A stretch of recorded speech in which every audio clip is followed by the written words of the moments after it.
pertumbuhan ekonomi kita kalau melihat data itu cukup tinggi, tapi angka kemiskinan kita itu cukup tinggi, padahal SDM kita bagus-bagus, kan Iya, EDM kita iya. bagus. Maka perlu dicari, ini datanya yang tidak benar, atau memang data itu benar adanya seperti itu. Kalau data ini benar, maka bisa kita simpulkan bahwa pertumbuhan ekonomi yang tinggi ini hanya dirasakan oleh sekelompok kecil orang. Selamat malam. Assalamualaikum warahmatullahi wabarakatuh. Waalaikumsalam warahmatullahi Berjumpa lagi ya di podcast Mong-Omong episode ke-16. Nah, semakin ramai aja ya. Agak panas ya Purworejo, karena mungkin terpengaruh juga mungkin iklim politik yang sudah mulai hangat-hangat ya. Pasca lebaran kemarin sudah banyak kita lihat, mungkin kita amati dari media juga banyak yang safari politik, banyak parpol yang saling bersilaturahmi ya, pakai dinasam mereka mengistilahkan bersilaturahmi politik. Nah, di studio sesuai dengan tema kita hari ini sudah hadir Pak Muhammad Abdullah. Nah, ini juga salah satu tokoh yang kemarin santer ramai dibicarakan juga, yang muncul bahkan spanduknya juga banyak bertebaran di Purworejo ya, mulai dari mungkin ujung Pituwo sampai perbatasan Kebumen, sampai di perbatasan Jogja atau di Benar juga utara itu juga ramai. Ya, Pak Abdullah gimana? Sehat? Kabar? Alhamdulillah sehat meskipun agak flu, jadi suaranya mungkin agak bidang sedikit. Yang kedua, ini agak lagi kecewa. Semalam timnas kita belum beruntung, Ya, masih belum. disingkirkan oleh Uzbekistan. Pak Dul juga mengadakan nobar di rumah atau di... Betul, di rumah, karena memang saya selain pecinta kan pelaku olahraga. Cuman saya ngadakan nonton di rumah, tidak saya publikasi. Jadi khusus untuk teman-teman di... Sudah biasa lah ya. Sudah biasa, Ya, sudah kebiasaan sehari-hari itu yang biasa kan nggak perlu dipublis-publis. Iya, betul. Ya. Biasanya yang jarang-jarang itu malah yang ini ya, ya publikasi gitu. Karena memang jarang, jadi orang mungkin nggak perlu tahu juga kan. Bisa jadi. Iya, seperti itu mungkin. Ya, dan mengingatkan juga acara ini juga terselenggara atas sesama teman-teman Paguyuban Admin Purworejo, admin medsos ya. Kemudian juga tentu saja ada support dari Nuhantra, Purworejo 24, kemudian juga ada Piserpa, Kolong Langit maupun Family Store. Nah, Pak Dul, ini kemarin ini kita kenalan dulu ya. Sebelumnya mungkin saya yakin masyarakat Purworejo sudah paham lah siapa Pak Dul.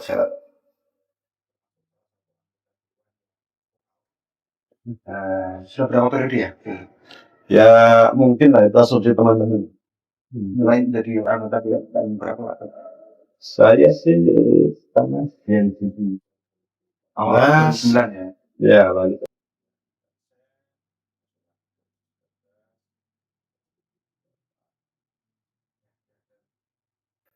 Ya itu saya yakin, dan termasuk juga kemarin untuk perolehan suara ya, yang jika tidak apa istilahnya tidak batal ya, karena Tidak ini dieliminir tidak KPU lah, dieliminir, kira-kira itu begitulah ya. memperoleh perolehan suara yang terbanyak ya. Ya, terbanyak di Dapil. antara caleg yang ada di dapil saya, dan kebetulan di dapil saya partai saya memperoleh kursi. Oke, dapil 6 ya. Benar loh, Benar Loano Kepang.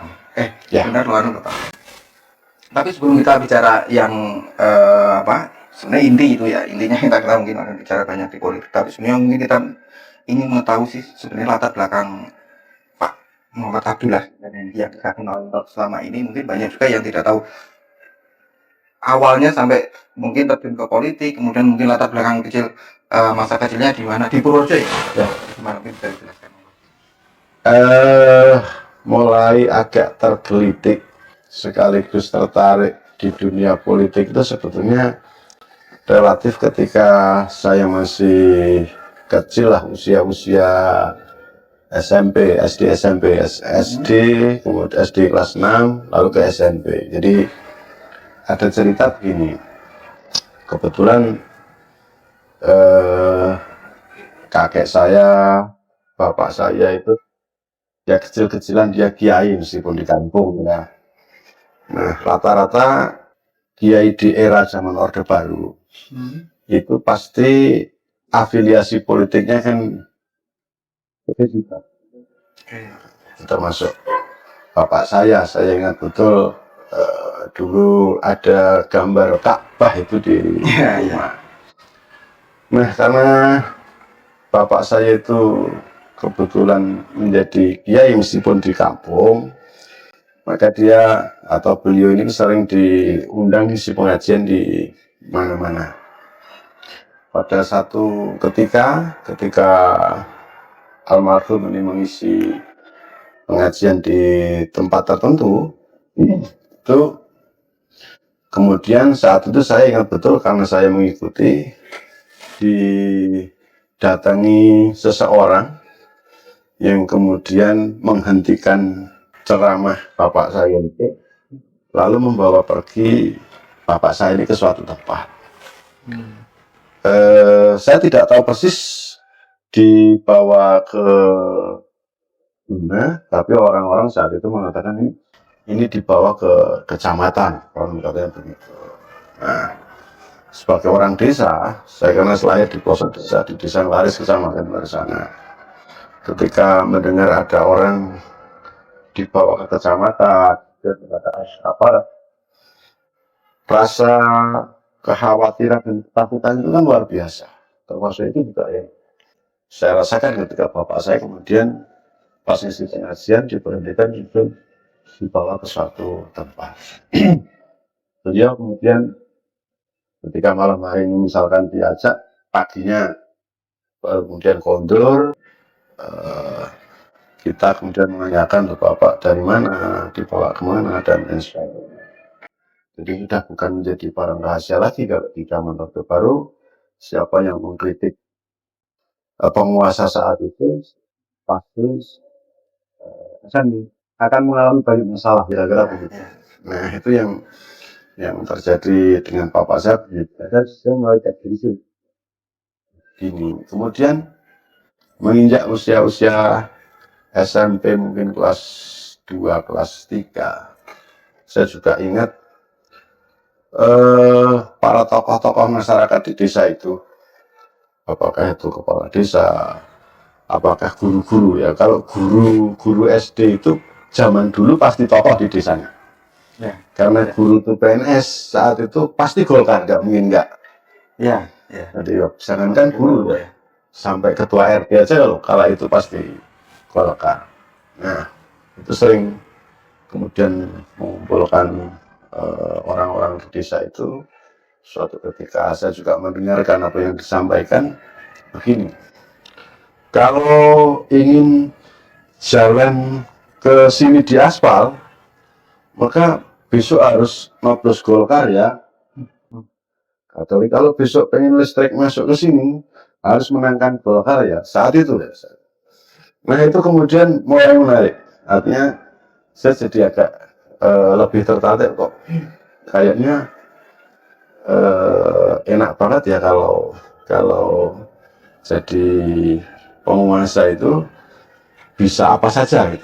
Jadi tertarik. Saya dalam kubu yang artinya ketika menuju bapak saya ini dalam posisi yang tidak menjadi penguasa kok kayak ditekan-tekan banget, sementara kalau penguasa mau ini bisa, mau itu bisa, mau ini bisa lah. Kemudian muncul ketertarikannya, ini kalau suatu saat jadi politisi kayaknya banyak manfaatnya ini untuk masyarakat nih. Itu mulai kemudian saya tertarik sedikit-sedikit di dunia politik.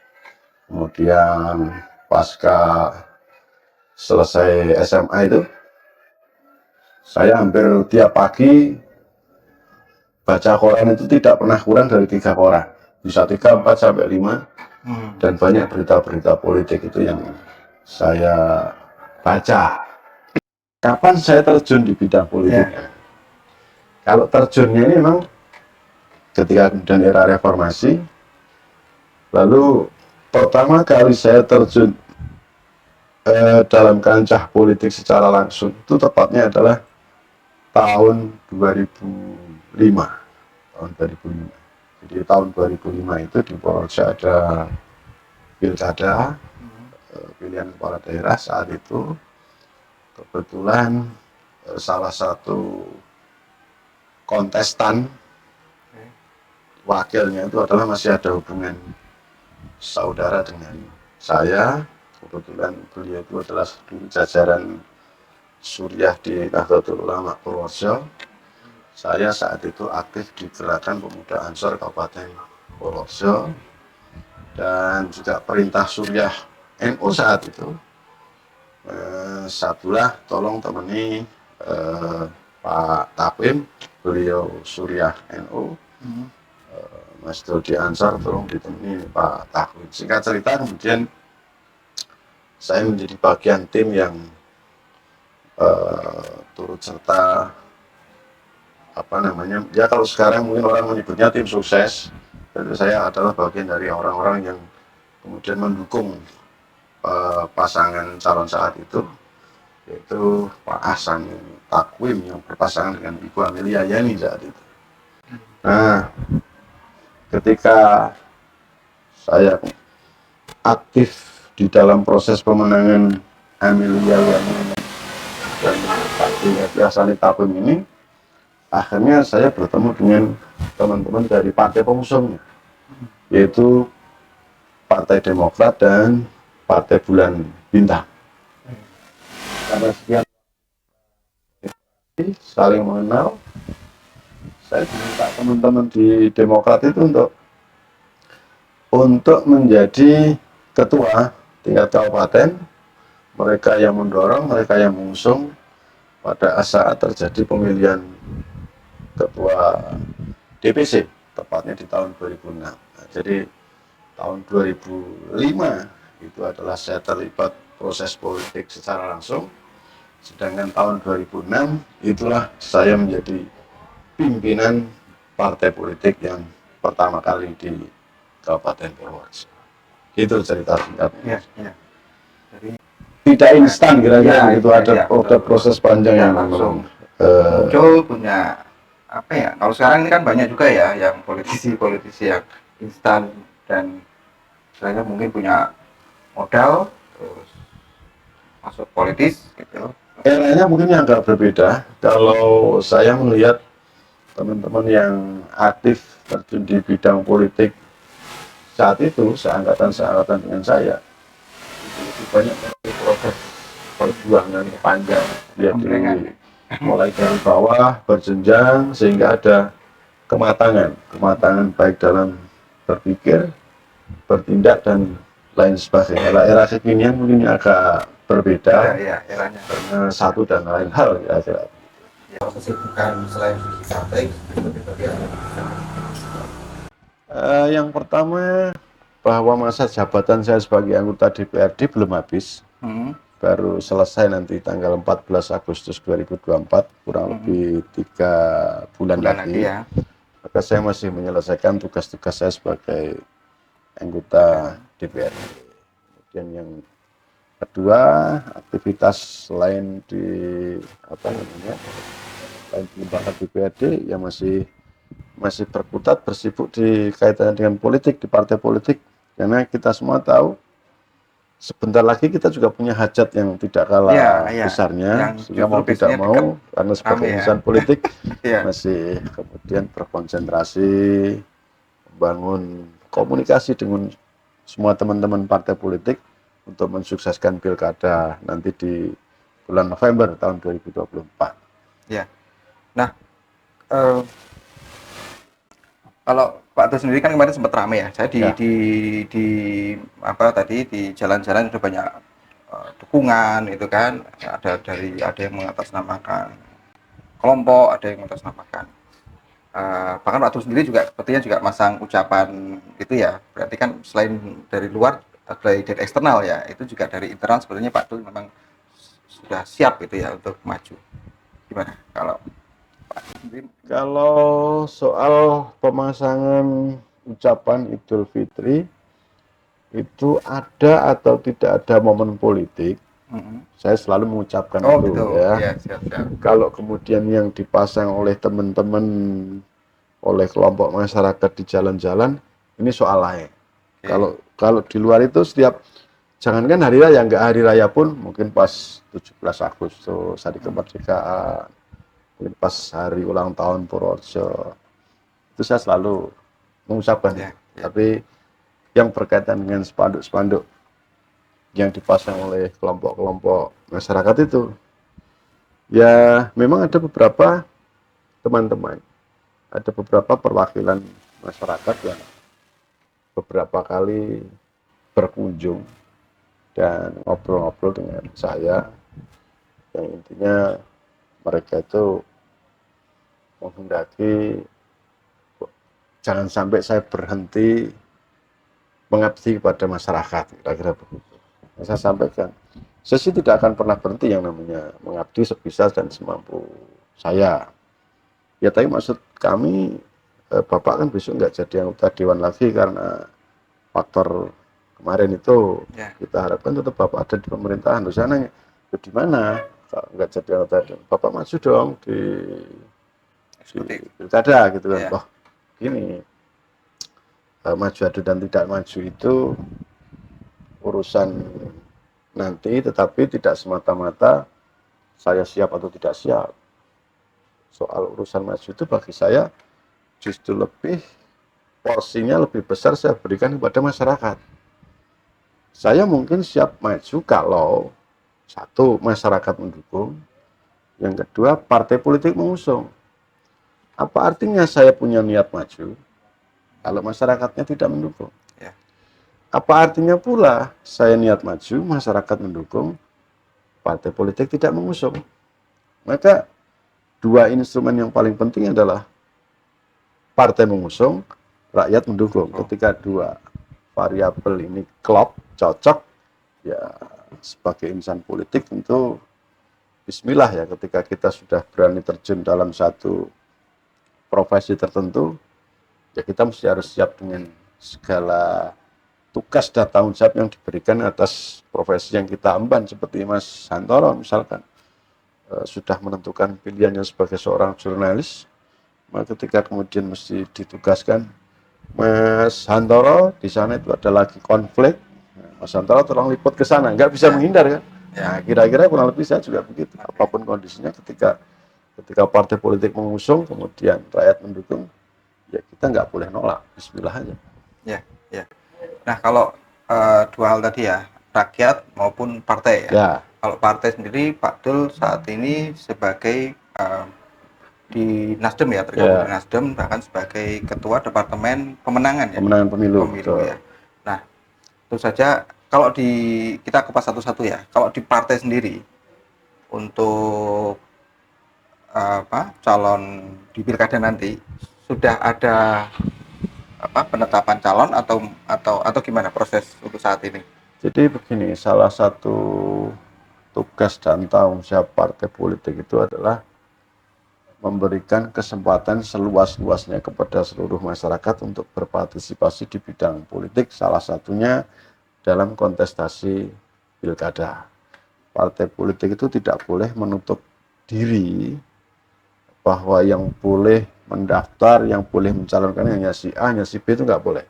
Partai politik harus memberikan ruang yang sama, memberikan kebebasan yang sama bagi masyarakat yang ingin ikut di dalam kontestasi pilkada. Nah, tahapan itu sekarang yang sedang berjalan, dan mungkin juga di teman-teman partai politik yang lain sama. Ini Partai Nasdem membuka pendaftaran bakal calon kepala daerah maupun wakil kepala daerah. Siapapun, termasuk Mas Hantoro atau mungkin teman-teman pengen daftar, silahkan. Jadi hari ini masih di etapa itu, belum sampai pada titik siapa calon pasti yang akan diusung. Karena calon pasti yang ya. Ada proses juga di internal ya. Iya, proses di internal yang itu juga merupakan amanat undang-undang partai politik ya. Di nanti proses akhirnya yang menentukan partai ini akan mengusung siapa, memang adalah Dewan Pimpinan Pusat Partai. Meskipun itu juga ada masukan dari bawah. Sedangkan teman-teman di di Kabupaten Projo, baik mulai tingkat kabupaten, kecamatan sampai ke tingkat ranting sih secara umum mayoritas memang mendorong menginginkan saya untuk ikut berlaga di sana, tapi keputusan akhir nanti kan tetap ada di Dewan Pembina Pusat. Ya. Tapi kansnya besar mungkin ya? Atau seberapa? Atau masih 50-50 atau masih? Saya bukan ahli nujum, Oke, siap, jadi nggak ngerti. ya.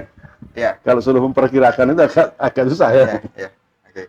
Tapi ada inilah ya, optimisme gitu ya dari Pak Dul sendiri bahwa partai akan mendukung, apalagi mungkin tadi disampaikan dari rakyat ataupun dari tingkat ranting. Kita ini ketika hidup di dunia, syarat utamanya untuk berhasil itu adalah optimis. Kalau kita sudah pesimis, maka kita akan berat melalui etapa-etapa kehidupan selanjutnya, berprofesi sebagai apapun. Jadi optimisme dalam menatap kehidupan itu sebuah keharusan dan mutlak. Karena begitu kita pesimis, itu akan mendekati dengan yang namanya keputusasaan. Bayangkan kalau saya tidak optimis menatap kehidupan, perjalanan hidup saya itu banyak jalan terjal, berliku, berlubang yang saya lewati. Kalau tidak punya optimisme, mungkin hari ini saya nggak duduk di sini, Mas. Ketemu Mas Santoro. Ya, terima kasih juga ya Pak Dul sudah menyempatkan hadir di sini ya. Karena memang melihat kesibukan Pak Dul juga luar biasa ya. Karena juga sering beberapa kali janjian itu nggak bisa Mas, saya masih ada di mana gitu. Minggu ini penuh Mas, itu jadwalnya luar biasa. Oke. Nah, kalau melanjutkan ya tadi Ya. dari sisi partai politik, kemudian dukungan. Kalau dukungan, kalau dari hasil dari pilkada dari pemilu kemarin sudah ya terbukti berapa ribu kemarin yang untuk di kemarin yang memilih Bainem saya 4.000 lebih. Lebihnya berapa ya. agak lupa, tidak saya hafal karena di surat KPU-nya buat apa juga dihafalin nanti. Karena tapi intinya perolehannya signifikan untuk dapil 6 ya. Ya faktanya satu dapat kursi, yang kedua perolehannya terbanyak kan. Ya. Meskipun saat itu di era-era menjelang pencoblosan dihajar habis-habisan, suaranya masih segitu. Bisa bayangkan kalau tanpa dihajar kira-kira berapa kali lipat dari itulah gitu. Ya, dan mungkin mengingatkan juga ya, kemarin Pak Dul juga sempat kesini di podcast ini untuk menjelaskan ya seperti itulah, ada polemik ya terkait dengan apa ya, itu waktu itu masih proses sidang ya. Saat itu masih dalam proses banding. Ya, proses banding ya. Nah, dalam pemilu kemarin akhirnya Pak Dul tidak lolos, atau istilahnya apa? Kalau dari KPU jadi begini, pada saat pemilu saya lolos. Buktinya apa? Nama saya kan masih tertera di dalam kotak surat suara. Ya, di surat suara. Kemudian dipilih orang. Terbanyak lagi. Nah, ketika kemudian selesai pencoblosan itu, kemudian ada surat dari KPU yang kurang lebih isinya bahwa saya dinyatakan tidak memenuhi syarat sebagai caleg. Karena dianggap tidak memenuhi syarat, maka meskipun suara saya banyak, meskipun saya terpilih, tetapi tidak dapat diusulkan untuk dilantik menjadi anggota DPRD. Tetapi perlu kami sampaikan juga, ini kesempatan yang bagus Mas Santoro, bahwa saat ini juga masih ada proses pengadilan di Peradilan Tata Usaha Negara, karena saya melakukan PT-UN yang sampai hari ini belum ada putusan, masih berproses di PT-UN Semarang. Putusannya kayak apa, ya kita tunggu saja. Tetapi bahwa saya melakukan PT-UN dan lain sebagainya itu hanya untuk menguatkan prinsip saya ketika saya merasa tidak melakukan sesuatu yang salah, maka ketika ada jalan sampai manapun pasti akan saya tempuh. Tetapi apapun putusannya, karena saya juga taat pada hukum, meskipun mungkin hukum itu dirasa tidak adil bagi kita, kalau memang itu sudah putusan dan jalan terakhir, ya harus kita terima. Anggap saja itu bagian dari qada dan qadarnya dari Allah Subhanahu wa taala. Ya. Itu kalau untuk yang PTUN ada batasan kapan gitu? Tidak Ada. ada batasan waktu kapan harus Oh gitu diputuskan, ya.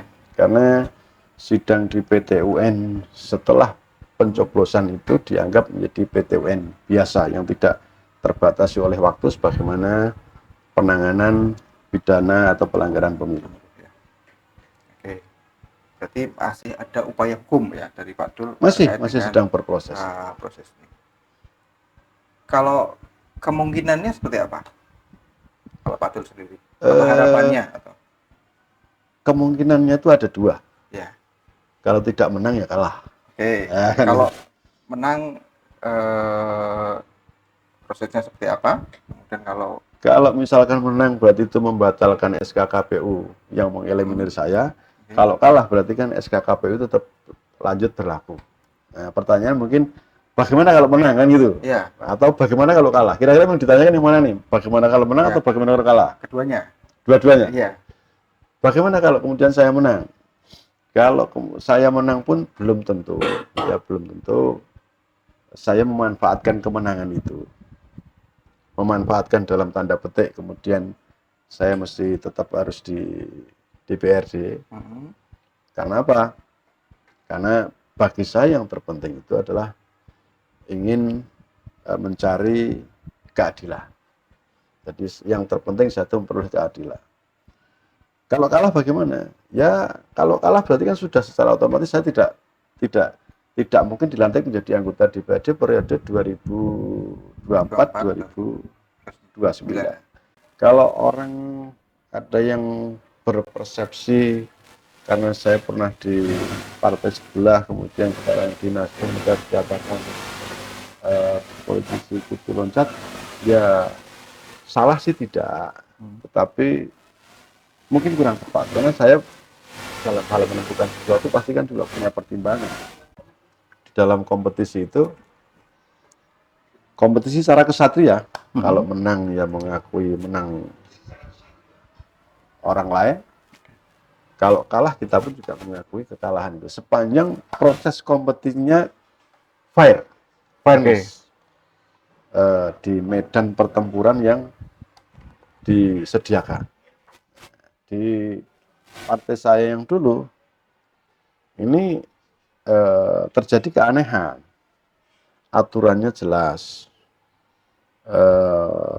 cara mainnya diatur di dalam anggaran dasar, anggaran rumah tangga partai, kemudian ada peraturan organisasinya. Misalkan nih, masa jabatan ketua itu adalah 5 tahun, dipilih melalui proses musyawarah cabang. Kemudian ketika seorang ketua partai, ketua DPC saat itu, misalkan dianggap ada menyalahi peraturan organisasi atau kebijakan partai dan lain sebagainya, itu ada mekanisme. Mekanismenya apa? Misalkan ada mekanisme peringatan, lesan, tertulis, dan lain sebagainya. Lalu ketika katakanlah dinyatakan tetap bersalah, maka proses pergantian ketua itu adalah melalui proses pemilihan. Nah, yang terjadi dengan saya ini kan sedikit agak berbeda. Jadi tahun 2010 saya dipilih jadi ketua itu adalah tahun 2006. Kemudian SK saya mestinya berlaku sampai tahun 2011. 5 tahun Ya 5 tahun kan. Tetapi di 2010 itu tiba-tiba tidak ada angin, tiba-tiba hujan, tiba-tiba muncul surat penonaktifan saya sebagai ketua partai, kemudian muncul orang lain ditunjuk menjadi pelaksana tugas partai. Di saat itu adalah tahun 2010, yang saat itu juga terjadi proses pilkada, di mana saya ingat betul diperintahkan partai, pimpinan partai itu secara lisan, Pak Abdullah tolong segera lakukan penjaringan bakal calon kepala daerah. Silahkan jaring sebanyak-banyaknya, nanti 3 terbaik menurut penilaian teman-teman di kabupaten, usulkan kepada kami untuk nanti kami pertimbangkan mana yang akan diberikan rekomendasi. Nah, yang terjadi tahun itu, Partai Demokrat nih, saya sedang melaksanakan penjaringan, kemudian banyak calon yang mendaftar. Ketika proses penjaringan ini belum selesai, tiba-tiba kemudian muncul rekomendasi terhadap salah satu orang yang tidak ada sama sekali di dalam daftar calon yang mendaftar secara resmi. Kembali lagi tadi, saya ini berusaha jadi orang untuk taat asas dan taat aturan. Karena proses itu tidak melalui mekanisme yang benar, satu sisi kami juga sedang diperintah melakukan penjaringan, kok tiba-tiba muncul nama yang tidak melalui protes, kami pun kan protes ke pimpinan di atasnya, Pak, ini jangan begini, kita tidak bisa menerima, karena bagi sedang berproses. Kalau memang orang ini nantinya mau direkomendasi, ya daftar secara formal, kemudian diproses seperti yang lain, silahkan nanti baru DPP putuskan siapa yang mau keluar rekomendasi. Rupanya itu tidak digubris, kemudian tiba-tiba terbit. Itu saya dinonaktifkan sebagai ketua, padahal ya saya melaksanakan penjaringan itu sekali lagi sebenarnya atas perintah pimpinan partai juga. Nah, inilah yang cara-cara tidak kesatria ini yang saya tidak suka.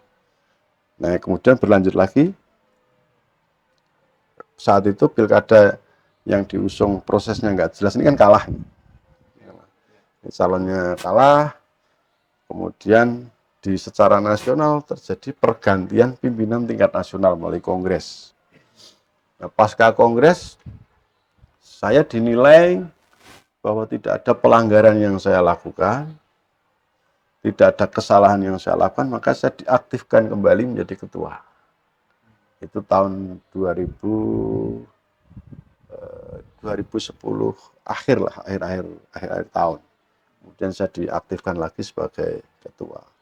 Nah, menjelang 2014 muncul lagi nih surat penonaktifan lagi, karena ganti ketua umum lagi nih, ganti ketua umum lagi. Di tingkat nasional ganti ketua umum lagi, tiba-tiba ada penonaktifan lagi yang lagi-lagi prosesnya kita nggak jelas. Yang saat itu kemudian rasa kenyamanan itu sudah tidak ada, bahkan saya saat itu juga kalau boleh dibilang sedikit ada keterpaksaan, mesti harus mengikuti proses pileknya itu, saya nyalon ke provinsi itu. Tapi rasanya kan sudah nggak nyaman. Tahun 2014 ini rasanya sudah nggak enak lah. Lah kalau ibaratnya kita partai ini kan ibarat sebuah rumah perjuangan. Nah, ketika dalam satu rumah ini suasananya sudah tidak nyaman, apa salahnya pindah rumah? Cari rumah yang lebih nyaman. Agar kita lebih maksimal di dalam berjuang, agar kita maksimal di dalam berpikir, berkreasi, tidak terganggu oleh suasana-suasana yang tidak enak. Maka ya baru pada tahun 2016 sebetulnya. Jadi tahun 2014 sampai 2016 itu saya ke vakum. Terus kemudian tahun 2016 itu banyak sekali teman-teman dari berbagai partai politik mengajak saya partai A bergabung ke partainya, partai B juga begitu-begitu. Saya masih semuanya saya pertimbangkan, yang kemudian jatuh pilihannya adalah ke partai Nasdem atau partai yang sekarang saya naung. Jadi itulah kira-kira sekelumit cerita kenapa saya mesti harus berpindah rumah perjuangan. Kalau yang saat ini gimana? Maksudnya? Di Partai Nasdem sendiri. Yang saat ini yang saya rasakan nyaman, enjoy, tidak banyak intrik, tidak banyak gejolak, dan alhamdulillah sampai hari ini dan semoga ke depan tidak ada teman-teman yang suka bermain menusuk dari belakang, itu belum saya temukan dan semoga tidak akan saya temukan lagi. Nah, kembali ke ini, kalau Pak Tuh sendiri ya, untuk misalkan maju ke pilkada, kalau harapannya AA1 atau AA2? Jadi saya itu AA1, AA2, AA3, AK4, AA5 itu semuanya siap. Tergantung tadi masyarakat maunya saya di AA yang mana. Partai maunya di mana. A1 bismillah, A2 bismillah, A3 pun, A4 pun bismillah. Apa itu A3, A4? A3, A4 itu ketika saya tidak harus berada di situ, saya berjuang di partai, di tempat yang lain, is no problem. Kemarin kan rame ya safari politik ya, beberapa partai sudah melakukan silaturahmi, bahkan kalau di media itu ada yang menyebut sudah pinang, ada kata sudah menggunakan kata pinang, itu kan berarti sudah serius ya, kata-kata pinang itu kan berarti sudah menjodohkan, sudah siap untuk kepelaminan kalau istilah merujuk ke pernikahan politik. Nah, kalau Pak Tuh sendiri di Nasdem sudah ada dialog atau komunikasi atau sudah bahkan mungkin sudah bersilaturahmi ketemuan dengan mana saja partai? Kalau teman-teman mengikuti bahwa partai pertama kali yang melakukan silaturahmi politik itu adalah Partai Nasdem di Purworejo ya, pertama kali inisiatif teman-teman Nasdem untuk mengajak semua teman-teman dari berbagai parpol, mumpung satu masih bulan Syawal, masih suasana Idul Fitri, kita saling bersilaturahmi.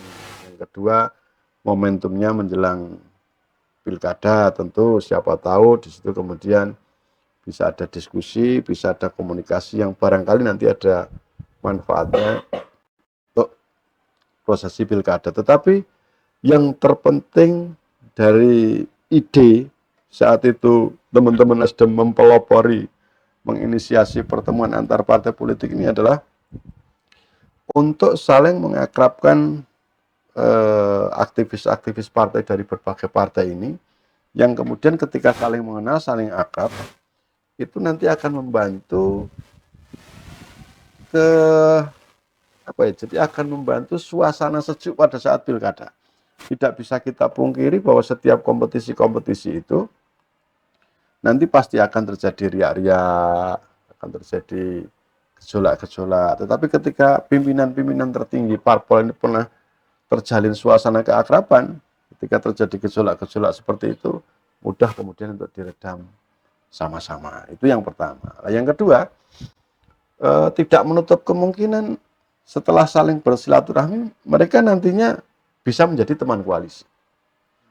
Kalau toh kemudian tidak menjadi teman koalisi di dalam kontestasi pilkada, mereka itu pasti akan menjadi teman koalisi di lembaga legislatif. Karena sama-sama punya kursi di DPRD, dan di situ tidak ada yang dominan, maka mau tidak mau, pasti akan membutuhkan kebersamaan teman-teman. Nah, ketika ini kemudian antar pimpinan partai politik terjalin komunikasi dan silaturahmi yang bagus untuk menata kinerja di DPRD menjadi jauh lebih cair, jauh lebih mudah, dan suasananya menjadi lebih adem.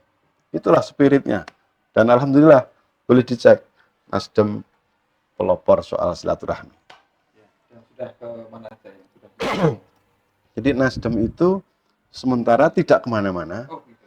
tapi teman-teman biar yang hadir ke kami, karena kami menyadari Nasdem ini bukan partai terbesar, masih banyak saudara-saudara kami yang jumlah perolehan kursinya itu lebih banyak, sehingga kalau kami yang mendatangi ke yang lebih besar nanti kan kurang etis. Jadi pertama, partai kami masih relatif lebih muda, kemudian kami masih lebih kecil daripada mereka, maka biarlah yang tua, biarlah yang lebih besar, ini kalau punya jiwa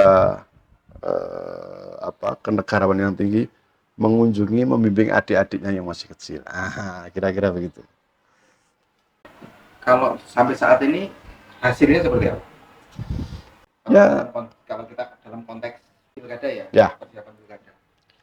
Jadi kalau bicara sampai hari ini ya belum ada pembicaraan yang kemudian sampai mengarah pasti partai A akan berkoalisi dengan partai B. partai A akan mengusung si A, partai B akan mengusung si B, itu belum sampai ke ranah itu. Kita lebih pada mencocokkan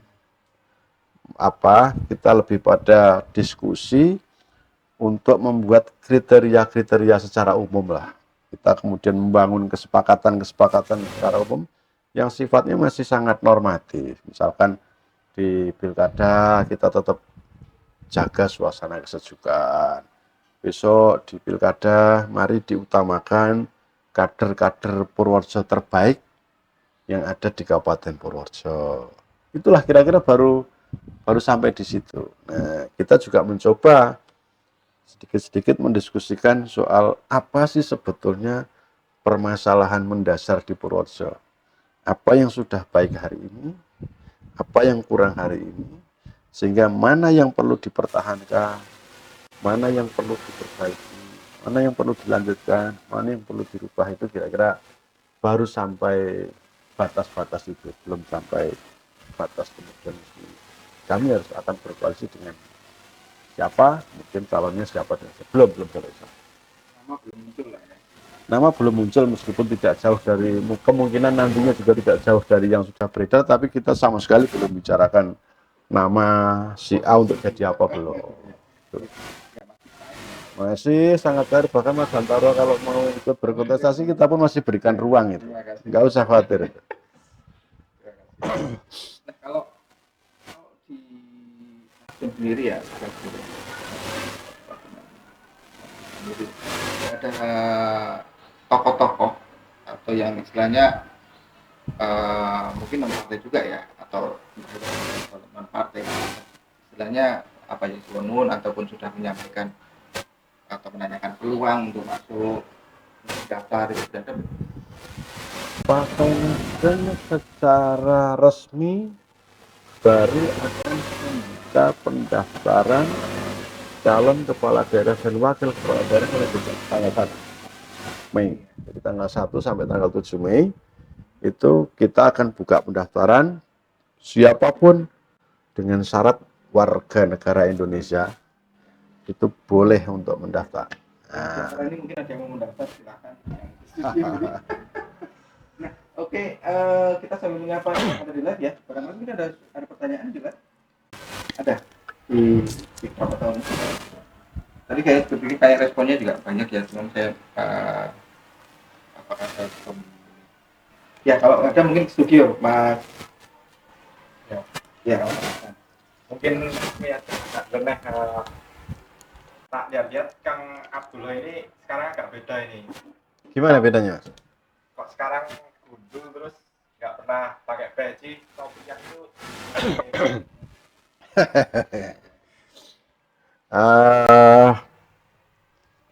jadi ada ceritanya memang.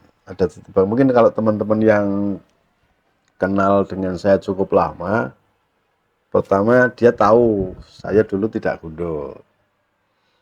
Kenapa kemudian hari ini misalkan saya jadi batak ini gitu kan? Kan ada sejarahnya ini.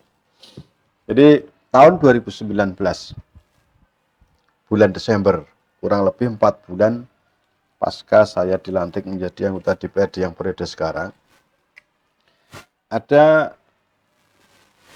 persoalan besar menurut saya di Purworejo ini, yaitu tentang hadirnya proyek strategis bendungan bener yang melibatkan pembebasan tanah itu ribuan bidang dan jumlah pemiliknya juga ribuan.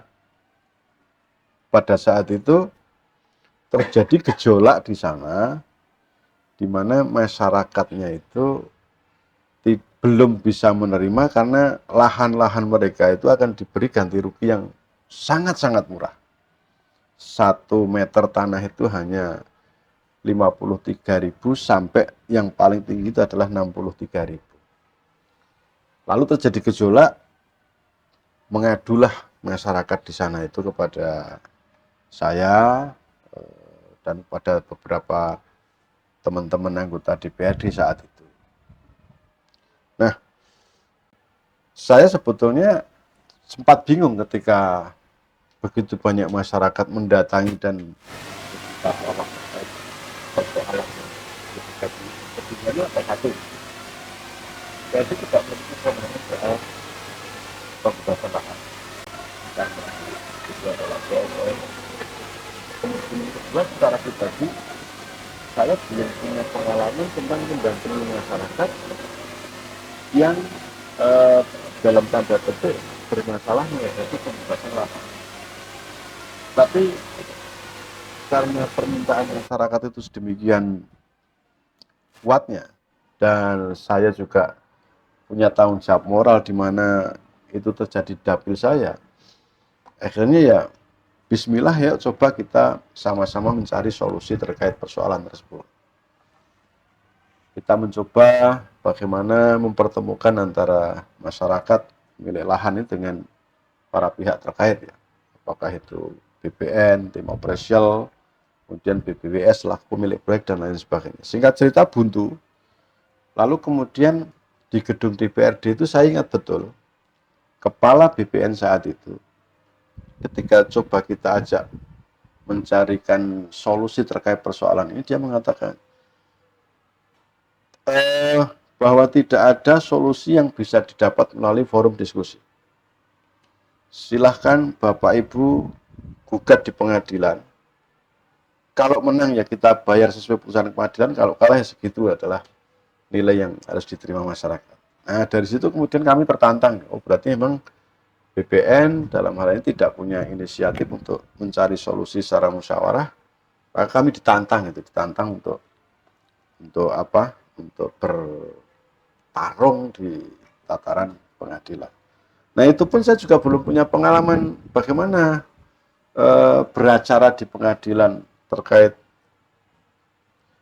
gugatan masyarakat terhadap lahan-lahan mereka yang akan dibebaskan ini. Maka kemudian kita kumpul dengan teman-teman itu. Saya juga kemudian mengundang teman yang lawyer supaya dia punya lembaga resmi untuk melakukan gugatan di pengadilan.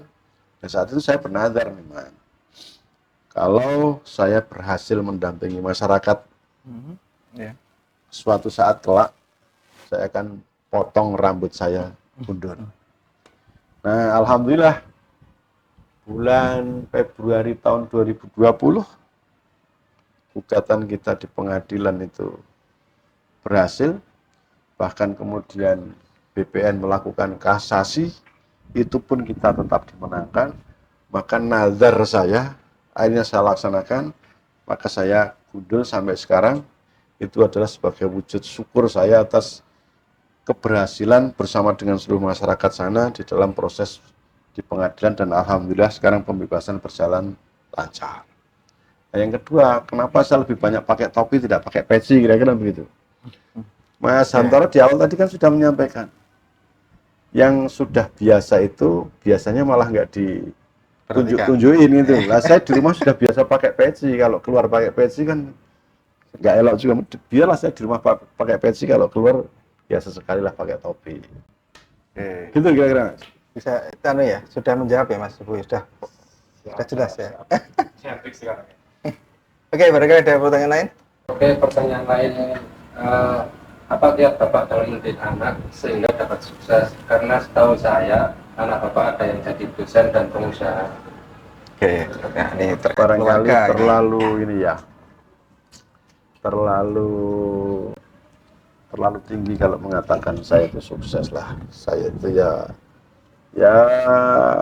masih biasa-biasa saja seperti teman-teman yang lain. Tetapi kalau kemudian misalkan ada yang menganggap saya itu sukses karena kebetulan ada yang jadi salah satu dosen di perguruan tinggi di Jogja, yang satunya menjadi pengusaha, yaitu takdir Tuhan saja. Takdir Tuhan saja. Saya tidak pernah mendidik anak itu harus jadi A, harus jadi B, harus jadi C. Tetapi ada prinsip saya dalam mendidik anak itu satu. Saya justru tanamkan pada anak-anak saya itu begini. Kamu boleh sekolah setinggi-tingginya. Kamu mau milih sekolah di mana saja. Sepanjang kamu mampu. Artinya masuk sekolah nggak usah pakai kata BLC gitu, maksudnya mampu itu ya. Nggak usah misalkan mau masuk sekolah A tapi nilainya tidak sampai memaksakan. Ya saya paling nggak suka yang begitu-begitu. Kemudian yang kedua, syarat utama berikutnya, dimanapun kamu sekolah, tetapi kamu harus di pesantren. Saya punya anak 4. Oke. Yang nomor 1 jadi dosen tadi, yang kedua ya kecil-kecil dari usaha, yang ketiga masih SMA, yang keempat masih SD kelas 4. Yang tiga-tiganya sudah di pesantren semua. Yang nomor pertama itu di pesantren hampir 9 tahun. Yang nomor 2 di pesantren 7 tahun. Yang ketiga sekarang sedang di pesantren, dia di SMA kelas 2 atau sekarang bahasanya berarti menjadi kelas 11. Iya.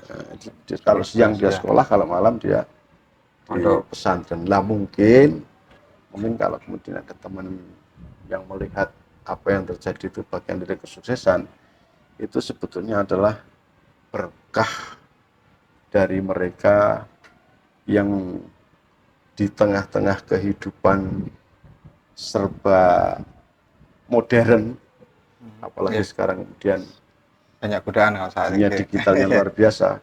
Anak-anak itu masih hikmah dia mau berada di pesantren. Nah, mungkin berkahnya Pak Kiai, doanya Pak Kiai, tentu juga doa-doa orang tua yang sudah ya. meninggal.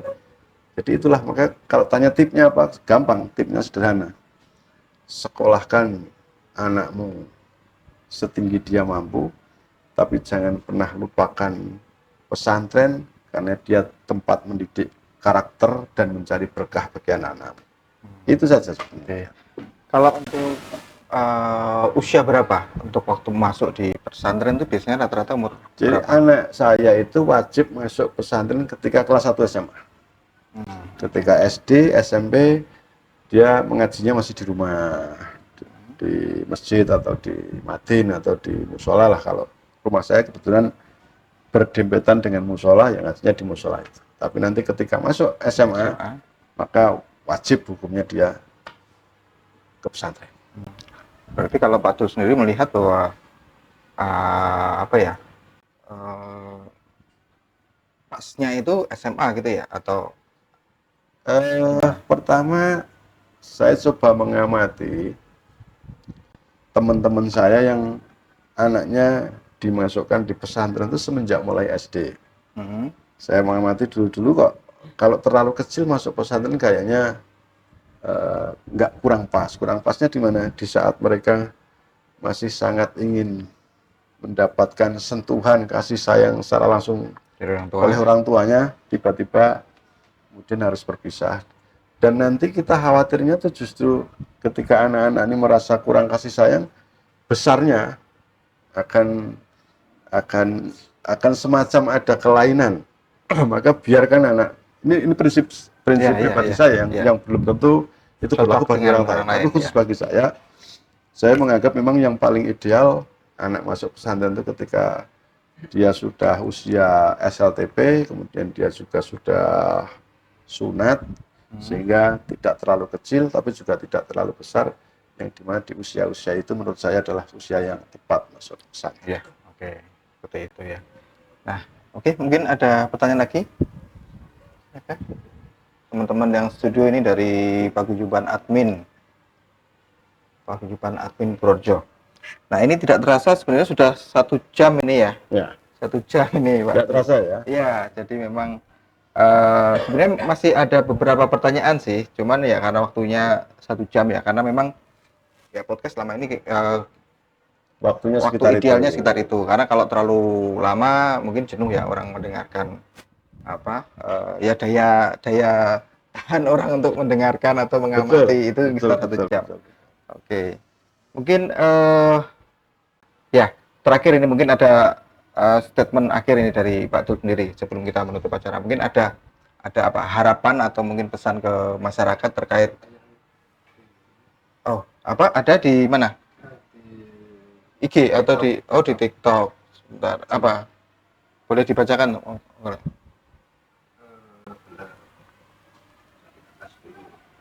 Saya ini enggak gitu. Ini kalau wong bener gawe bupati. Oke, terus Wong bener gawe bupati, kalau bener ono bupati ini. Betul, Mas RW kanjen bupati ini saka Purworejo Utara benar siap mendukung. yang sifatnya Masih banyak. ya, kalau yang sifatnya pertanyaan coba. Ya, benar.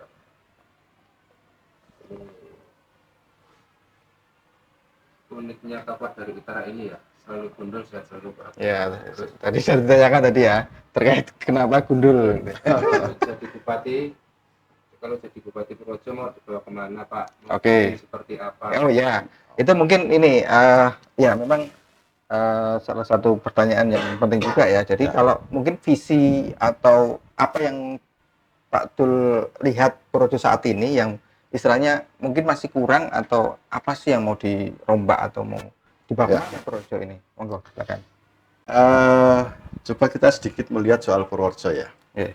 Kalau soal membuat visi misi itu soal gampang, tapi kita coba lihat persoalan di Purworejo. Purworejo ini sedikit agak unik. Uniknya di mana? Pertumbuhan ekonomi kita kalau melihat data itu cukup tinggi, tapi angka kemiskinan kita itu cukup tinggi. Padahal SDM kita bagus-bagus, karena EPM kita bagus. Maka perlu dicari. Ini datanya yang tidak benar, atau memang data itu benar adanya seperti itu. Kalau data ini benar, maka bisa kita simpulkan bahwa pertumbuhan ekonomi yang tinggi ini hanya dirasakan oleh sekelompok kecil orang yang tidak dirasakan masyarakat secara banyak, sehingga yang tumbuh mungkin hanya sektor-sektor tertentu yang padat modal tetapi tidak padat karya, atau hanya menguntungkan golongan kecil orang yang dia mampu meningkatkan ekonominya secara tinggi, tapi masyarakat secara umum tidak merasakan itu. Sehingga kita bisa berpikir bahwa ini berarti tidak terjadi pemerataan kesejahteraan. Yang tumbuh itu adalah sektor-sektor yang bukan menjadi kegiatan banyak masyarakat. Maka boleh dibilang kalau ini terjadi seperti ini, berarti program-program yang dilaksanakan pemerintah itu kurang tepat, kan sasarannya menjadi tidak tepat. Ada pertumbuhan ekonomi tapi masyarakat tidak merasakan. Faktanya angka kemiskinan kita tinggi dari hasil BPS. Kita sandingkan dengan data dari Kemensos, ini lebih gila lagi. Masyarakat yang masuk kategori kurang sejahtera itu adalah masyarakat yang kemudian nama-namanya masuk di dalam DTKS, data terpadu kesejahteraan sosial. Berapa masyarakat Purworejo yang namanya tercantum di dalam DTKS? Ini angkanya 300.000 lebih. Kalau tadi angka kemiskinan menurut versi BPS itu hanya 11,33%, maka akan ketemu angka sekitar hampir 90-an ribu. Tetapi kalau kita melihat DTKS, maka masyarakat Purworejo yang boleh dibilang dikatakan kurang sejahtera itu jumlahnya 300.000. Maka ini adalah menjadi PR ke depan, bagaimana program-program pembangunan itu lebih banyak dinikmati oleh masyarakat yang luas. Kemudian yang kedua, ini juga yang persoalan mendasar, Gini rasio, ketimpangan antar wilayah. Ketimpangan antar wilayah berbasis kecamatan di Kabupaten Purworejo itu dari waktu ke waktu belum mengalami pergeseran yang cukup signifikan. Ada 4 kelompok rasio Gini ketimpangan wilayah itu. Pertama adalah kecamatan yang maju, kecamatan yang berkembang, kecamatan yang berkembang tetapi tertekan, kemudian kecamatan yang dianggap kurang berkembang dari sisi pembangunan ekonomi. Kecamatan-kecamatan yang kurang berkembang ini adalah kecamatan-kecamatan yang rata-rata di situ berada di pelosok-pelosok pegunungan. Kecamatan yang wilayahnya adalah pedesaan dan pegunungan. Itu akan sinkron dengan data kemiskinan dari BPS. Kecamatan-kecamatan yang kurang maju itu, mulai dari Loano, Bener, Gebang, Bruno, Kemiri, Pituruh, itu sinkron. Kecamatan-kecamatan tersebut termasuk kecamatan yang kurang berkembang dari rasio Gini hasil BPS juga itu. Dan angka-angka kemiskinan yang paling tinggi di situ. Di Bruno itu paling tinggi angka kemiskinannya, kemudian selanjutnya di Bener itu tinggi sekali angka kemiskinan. Nah, ini yang menjadi PR kita bersama, bagaimana pemerataan pembangunan itu menjadi lebih adil, sehingga kawasan-kawasan yang ada di pedesaan dan pegunungan itu juga merasakan hadirnya pemerintah, hadirnya pembangunan.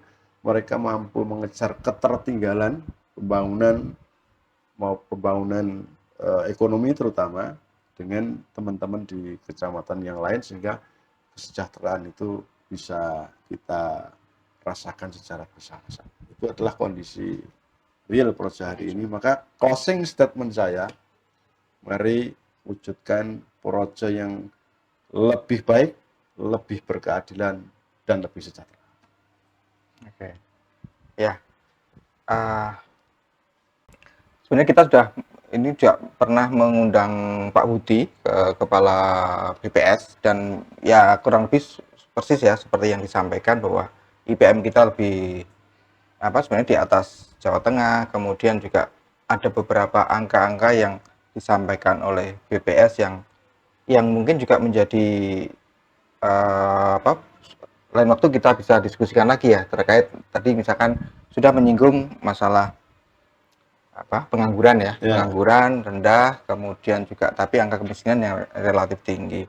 Tapi itu juga mungkin nanti ada lagi terkait dengan sektor-sektor lain ya, mungkin terkaitannya nanti bisa kita telisik lagi ya. Tapi sayang sekali waktunya memang terbatas. Mungkin ya besok kita bisa agendakan lagi untuk ngobrol dengan Pak Dul, dan mungkin bisa kita gandengkan kapan mungkin kita bisa gandengkan dengan Kepala BPS, kita hadirkan di sini. Jadi langsung by data mungkin kita diskusikan, ini sepertinya akan lebih menarik gitu, bahwa kita memang perlu juga bicara dengan data ya, by data bahwa kondisinya realnya seperti ini gitu.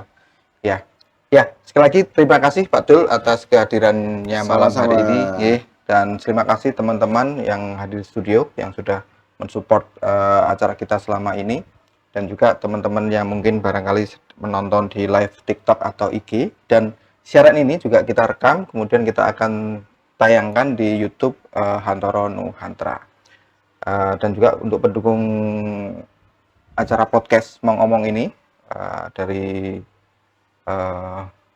Kolong Langit maupun dari Babylon Store, dan juga dari teman-teman Paguyuban admin Projo, dari Miss Rembah juga ya. Nah, sampai jumpa di podcast mendatang. Terima kasih untuk semuanya. Kita saksikan podcast-podcast dengan tema-tema yang lebih menarik di